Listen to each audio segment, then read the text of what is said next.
एक अतिशय मनाला चटका लावणारी घटना समोर आली आहे। रक्षाबंधन सणासाठी आलेल्या बहिणीला कारमधून गावाकडे घेऊन जात असताना कारचा भीषण अपघात झाला।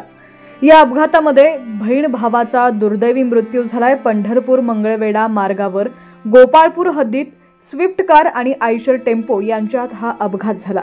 रविवारी संध्याकाळी 4:30 वाजता ही दुर्दैवी घटना घडली आहे। या अपघातानंतर स्थानिकांनी तात्काळ घटनास्थळी धाव घेतली होती, मात्र जागेवरच कारमधील बहीण भावाचा मृत्यू झाल्यानं उपस्थितांनाही घहीवरून आलं। बातमी पूर्ण पाहूया त्याआधी तुम्ही HPN मराठी न्यूज चॅनल पहिल्यांदाच पाहत असाल आणि अजूनही चॅनलला सबस्क्राइब केलं नसेल तर नक्की सबस्क्राइब करा, जेणेकरून आमचे अपडेट्स लवकरात लवकर तुमच्यापर्यंत पोहोचतील। तर पंढरपूरहून मंगळवेढ्याकडे निघालेली स्विफ्ट कार यांची पंढरपूरकडे येत असलेल्या आयशर टेम्पो बरोबर धडक झाली। त्यामध्ये स्विफ्टचा चक्काचूर झाला असून स्विफ्ट कारमधील बहीण भाऊ जागीच ठार झाले।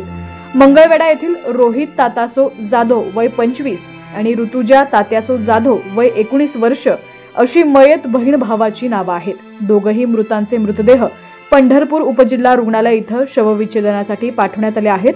मात्र रक्षाबंधन सणाच्या पूर्वसंध्येलाच काळानं घाला घातल्याची घटना घडल्यानं सर्वत्र हळहळ व्यक्त होतीये।